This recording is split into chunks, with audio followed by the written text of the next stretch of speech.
Hi everyone, this is Suzelle, the Mortgage Girl, and as I'm sitting here and going through my files and my communication with my clients, I'm just taking notes of things that I need to record and post to my page.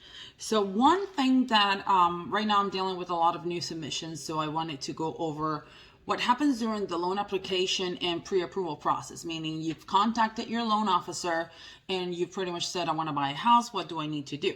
So the first thing we're going to do is we're going to want to find out how your credit is. We're going to ask you, do you know what your credit score is? We're going to ask you, are you currently employed? They're going to ask you about your employment. They're going to ask you about your assets, pretty much what you're trying to accomplish with buying a house.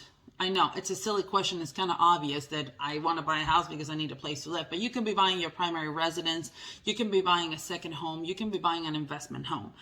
It could be a condo. It could be a single family home. It can be townhouse, a duplex, a fourplex. So might sound silly, but each one of those types of properties or intentions leads to other things that we're going to need. So make sure that during this process, you are sending your loan officer exactly what they need.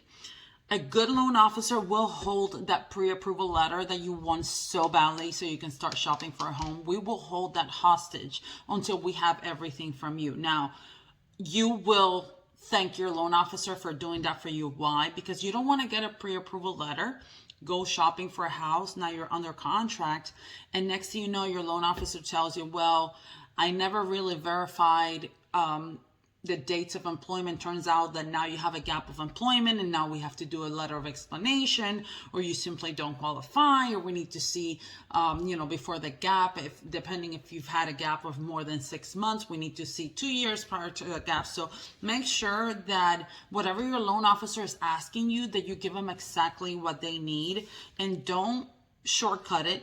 Don't try to circle around it. If they ask you for dates of employment, we need exact month, date, and year. I don't need to know that it was around September of 2018.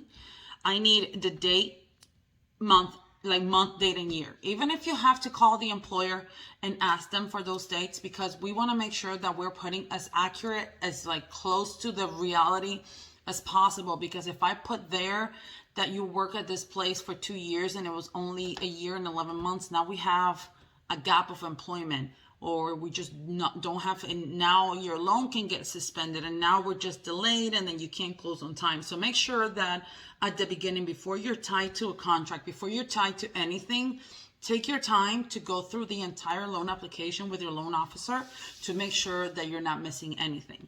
They ask you for child support documents. They have to be court order. Make sure that you are asking them exactly what you need to provide them. Don't give them what you think you need, because unfortunately you're not in the business, and what you think we need and what we really need, it could be two completely different things. So if they're asking you for something and you don't understand, or you're not sure if you know what that document is, pick up the phone or send them an email. Say, hey, you're asking me for a W-2. I'm not sure what the W-2 is. Don't just upload your tax returns, because if I'm asking you for your W-2s, it means that I want to see your W-2s. I don't want to see your tax returns. Sometimes when you're buying a house, depending on the loan program, always less is more. Provide what you're asked for.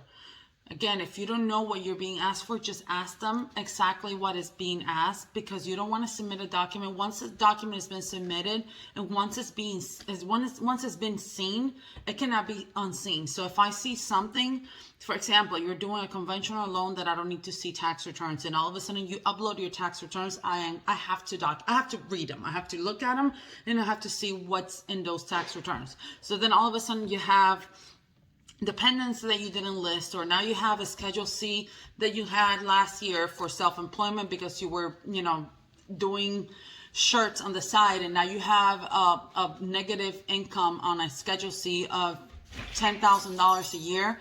Now your income, I have to lower your income, because you've already showed me a document that by law, if it's already been shown, I have to take into consideration. So make sure that when I ask you for something, you give me only what I'm asking you for. If you don't know what I'm asking, call me and ask me, hey, Suzelle, you're asking me for this. Not sure exactly what this document is because I've never seen it. And make sure that you're giving me what I need in that only. Okay, so the part of the loan application pre-approval process is a crucial time, and I personally will hold that pre-approval hostage and not give it to you until you have given me everything, because I want the from the moment I give you that pre-approval, I want that process to be so smooth, and all I want is updated pay stubs from that point forward and anything else that the underwriter might ask. So make sure that you communicate, and even if you're not working with me, even if you're out of state and you have a question or something, just post a comment, send me an email, and I'd be more than happy to help. Again, just try to pay attention to what it's being asked for you. As always, always happy to share my information, share my knowledge. Call me, text me, email me. See you next time. Bye.